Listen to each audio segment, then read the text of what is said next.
And I haven't figured him out, and I've been doing this for quite a long time.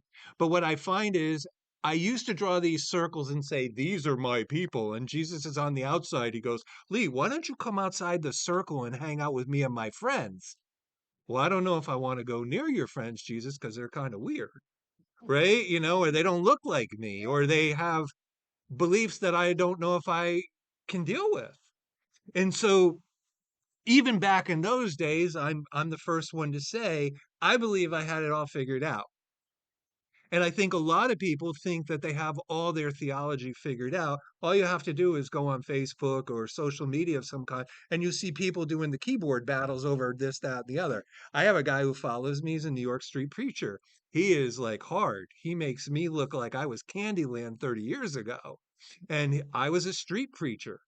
And people that knew me knew that I would be out there Fridays and Saturdays. And the Lord's Ford would pull up and we'd jump up in the back of my friend Scott's truck and we'd be preaching off the back. And we had another Ford and it was filled with, we had blankets and food and we would go out to the streets. And I got that part.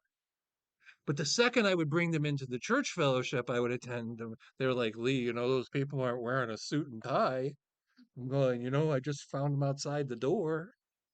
And so what I found was my theology was changing and I could no longer be where some of those people were. And so there's this inclusive participation that we see in Palm Sunday, and it should not change.